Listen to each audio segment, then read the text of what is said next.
Ya, saya bersama Kapolda sama Polda Kalimantan Barat menyampaikan permohonan maaf yang sebesar-besarnya. Warga Pontianak tewas tertembak peluru nyasar dari senjata polisi yang sedang dibersihkan. Kapolda minta maaf.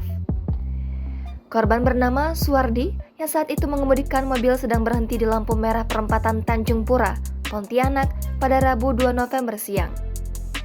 Kapolda Kalimantan Barat Irjen Pol Suryambodo Asmoro mengungkapkan, pria yang tewas di perempatan Tanjung Pura, Pontianak dikarenakan tertembak senjata api anggota kepolisian.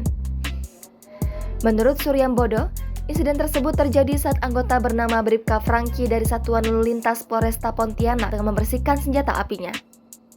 Bribka Franky saat itu baru selesai mengatur lalu lintas, kemudian kembali ke pos. Ia kemudian membersihkan senjata apinya dan memang sedang mempersiapkan peralatan untuk membersihkan senjata karena dia berpikiran kemarin kehujanan dan takut berkarat. Kita semua telah mendengar tadi pada pukul kurang lebih 11.30 ada kejadian, yaitu anggota Polantas yang ada di pos pos 3. Dia berdua, satu namanya Franky Marbau, satu namanya Dika. Dia sedang melakukan tugasnya rutin, penegakan dan pengaturan jalan, kemudian dia istirahat. Setelah istirahat, yang bersangkutan Franky Marbaunya berusaha untuk membersihkan senjata. Dan memang sudah disiapkan alat-alat untuk membersihkan senjata, di kantongnya itu sudah disiapkan. Karena dia berpikiran kemarin dia habis hujanan, sehingga senjatanya belum sempat dibersihkan, takut kena karat. Kemudian setelah duduk ada ledakan, lalu peluru itu menembus triplek. Lalu jendela kaca baru ke arah jalan dan mengenai kendaraan.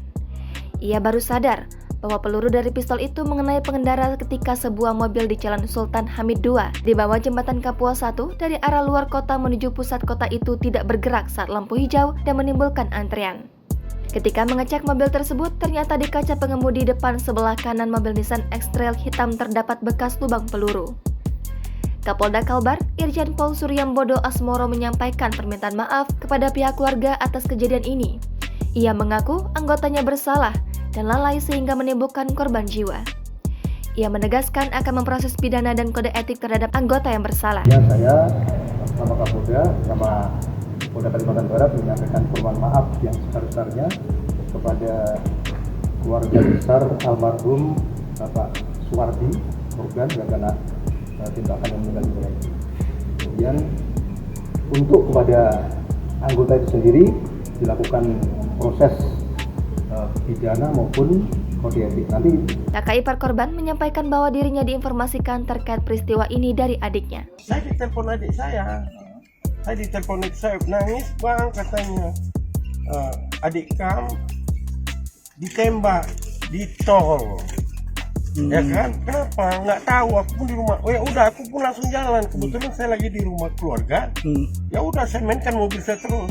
Baru saya telepon anak saya ini. Saat itu, korban masih berada di Rumah Sakit Bayangkara, Pontianak. Jangan lupa subscribe, share, komen, dan like ya.